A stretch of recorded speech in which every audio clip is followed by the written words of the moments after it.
just recorded 2 videos with the AC on, blasting probably through the microphone, and none of them are going to come out well. So I'm just going to do the second one all over again. What I was just talking about and stopped and restarted to talk about is a topic that I'm sure people are going to snicker about. Let's do that what if game again. Let's assume Bigfoots exist, like Sasquatch. That species of animal, of humanoid, exists in the Pacific Northwest. Is it possible that they exist and we don't know it? Well, I would say a couple of things.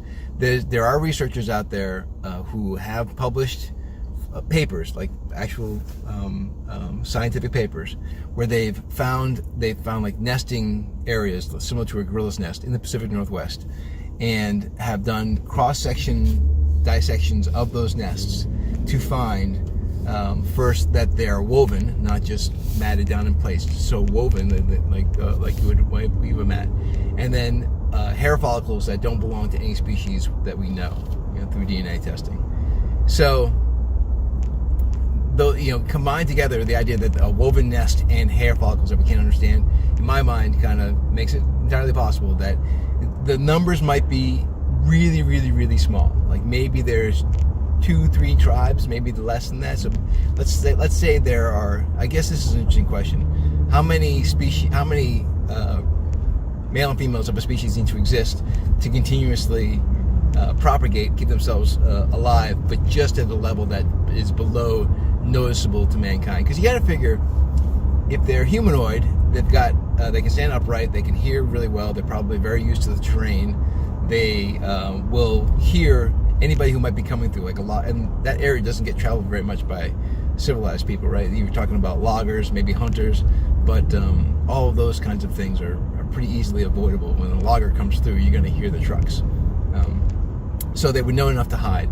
But in my mind, it makes complete sense that there could be 40 less, right? That of these species left, in through the woods of that area, that are keeping themselves low key. You would need to do like a aerial surveillance, thermal search done in grid-based patterns, looking for them. The nests, I think, if I remember right from the interview I heard, it was a logger found the nests, and then they contacted the scientists from whatever university it was. Anyways, I don't think it's. And again, I love the idea that if someone comes up with the idea, starts talking about Bigfoots or UFOs, or name your avant-garde scientific theory, that you get labeled as a crazy person who doesn't know what they're talking about. I don't think that's fair at all. It seems to me unscientific to say, well, if you think that could be true, then you must be crazy. Like I don't think it's crazy to suggest that it could be true, that it's within the realm of possibility that a species of humanoid exists that we've never come across, because again, they're still finding species of insects and rodents in unexplored parts of the world. Why couldn't it be? Actually, what's amazing is they found recently in South America massive cities, like large cities that existed just about the same time as the Mayflower was landing in North America. But when the first explorers got down to South America, they carried with them smallpox, and the populations down there were just not used to that disease, and they got wiped out, and the rainforests reclaimed those cities, and they're just now uncovering them as they do logging. So there are plenty of places on the planet yet that we've not explored, Pacific Northwest being one of them.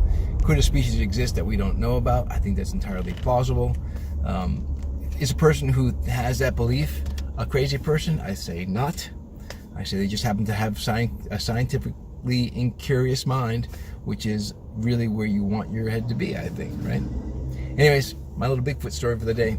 I'll try to find some links, maybe put them down below, but if I don't get mad at me, because again, I've got 5 subscribers. Cheers.